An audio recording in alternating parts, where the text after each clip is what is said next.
Assalamualaikum warahmatullahi wabarakatuh. Bagaimana kabarnya hari ini? Semoga sehat selalu ya. Tetap jaga kesehatan, jaga keamanan, dan salam jas merah.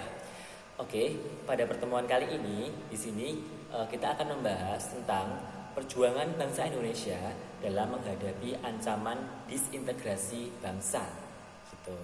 Nah, sebelum kita lebih lanjut, lebih jauh membahas tentang bagaimana atau perjuangan bangsa Indonesia dan apa saja bentuk ancaman disintegrasi bangsa itu, kita terlebih dahulu akan membahas tentang ini, yaitu tentang integrasi dan juga disintegrasi. Kira-kira apa toh yang dimaksud dengan integrasi dan apa yang dimaksud dengan disintegrasi itu?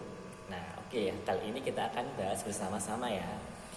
Kalau menurut Kamus Besar Bahasa Indonesia, integrasi berarti pembaruan hingga menjadi satu kesatuan yang utuh gitu. Jadi dapat saya simpulkan bahwa integrasi ini adalah kesatuan atau persatuan atau keutuhan gitu. Sedangkan disintegrasi berarti adalah kebalikan dari integrasi, yaitu ketidaksatuan atau perpecahan atau ketidakutuhan atau ketidaksatupaduan seperti itu. Nah, jadi sudah tahu ya pengertian integrasi dan juga disintegrasi.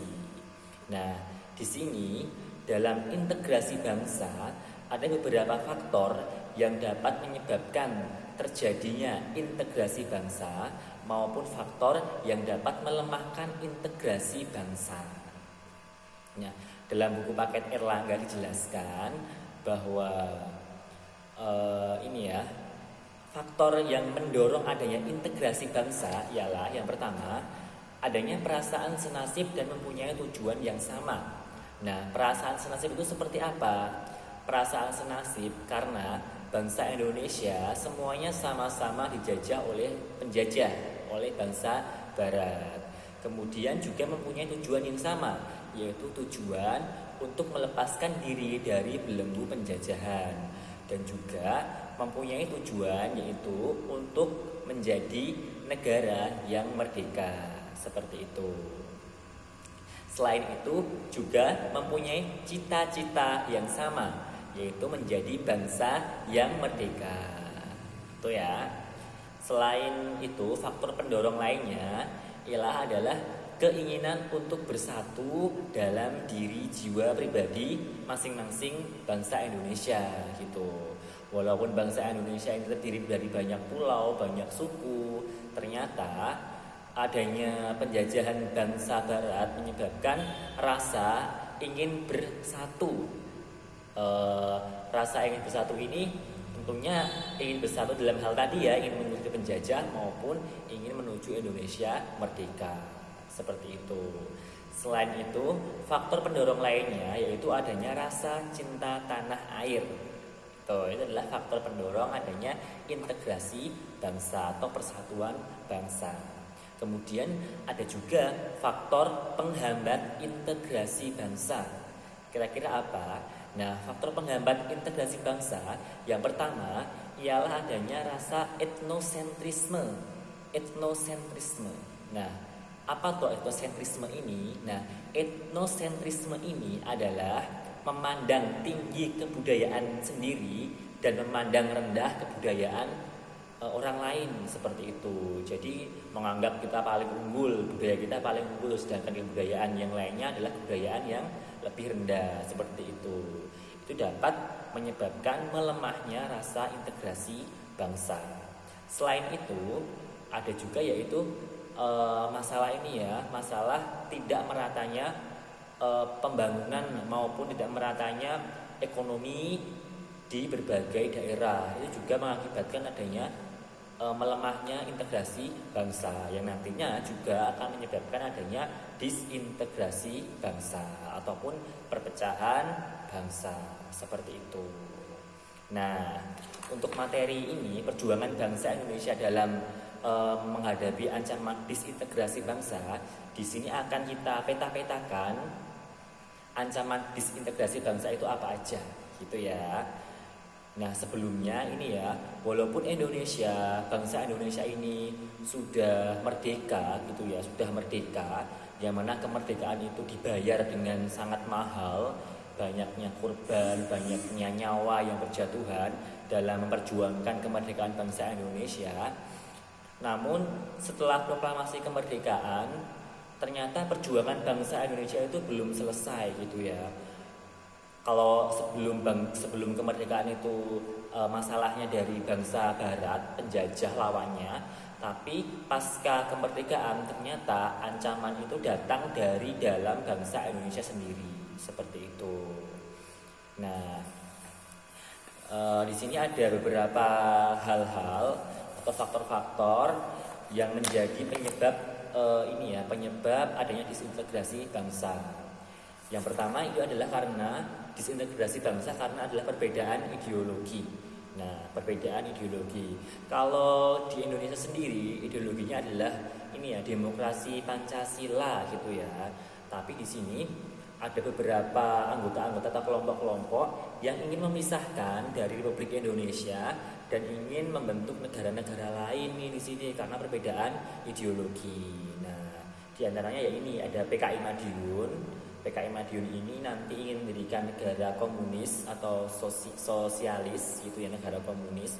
Kemudian ada juga DITI atau Darul Islam atau Tentara Islam Indonesia.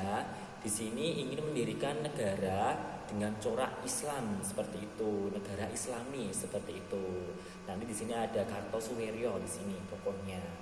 Kemudian ada G30 SPKI, ini sangat terkenal sekali peristiwa ini ya. Nah, ini juga masalah perbedaan ideologi. Kalau ini sosialis atau komunis, ini ideologinya udah berbeda dengan bangsa Indonesia. Ini yang pertama. Kemudian yang lainnya yaitu selanjutnya adalah karena ada konflik kepentingan. Adanya konflik kepentingan. Di sini ada APRA, Angkatan Perang Ratu Adil, kemudian ada Andi Aziz, ada RMS Republik Maluku Selatan. Nah, di sini ketiganya ini sama-sama memiliki persamaan, yaitu sama-sama ingin melepaskan diri dari negara Republik Indonesia dan mempertahankan negara bentukan Republik Indonesia Serikat gitu. Kalau APRA ini ingin mempertahankan negara Pasundan. Kalau Andi Aziz ini ingin mempertahankan negara Indonesia Timur, sedangkan RMS adalah Republik Maluku, seperti itu. Jadi mereka tidak mau bergabung ke negara Republik Indonesia. Kemudian yang ketiga adanya sistem pemerintahan. Kayak tadi ya, salah satunya adalah penyebabnya itu karena perbedaan ekonomi atau ketidakmerataan pembangunan infrastruktur di berbagai daerah seperti PRRI dan Permesta ini gitu ya. Jadi PRRI dan Permesta ini hampir sama faktornya karena ini masyarakat di luar Pulau Jawa itu merasa cemburu kalau daerah di Jawa itu ternyata lebih difikirkan, lebih maju ekonominya, sehingga daerah Kalimantan, Sulawesi dan Sumatera itu merasa cemburu, merasa daerahnya tidak diperhatikan oleh pemerintah, seperti itu. Nah, mungkin itu garis besar pembelajaran yang akan kita pelajari di bab perjuangan bangsa Indonesia mempertahankan diri dari ancaman disintegrasi bangsa. Nah, silahkan apa yang saya sampaikan tadi bisa dicatat kalau perlu di buku catatannya, dan jangan lupa buku pelajarannya bukunya dibaca di rumah. Kira-kira apa tuh PKI Madiun itu, seperti apa di ITI, silahkan dipelajari dulu di rumah. Insya Allah pada pertemuan selanjutnya akan kita bahas bersama materi itu. Pasti penasaran toh, kira-kira kok ada negara Indonesia Timur, kemudian kok ada G30 SPKI, lalu kok ingin mempertahankan negara Pasundan itu apa, kenapa, kemudian ada Permesta itu apa. Nah, akan kita bahas di pertemuan yang akan datang insya Allah. Jadi jangan lewatkan, tetap belajar terus materi sejarah, karena sejarah ini materi ini sangat menarik sekali, sangat seru sekali. Jangan sampai ketinggalan. Oke. Mungkin cukup sekian dari saya. Apabila banyak kekurangannya, saya mohon maaf yang sebesar-besarnya. Semoga apa yang saya sampaikan tadi dapat memberikan kebermanfaatan, walaupun sangat sedikit sekali, hanya gambaran secara umum. Cukup sekian. Wassalamualaikum warahmatullahi wabarakatuh.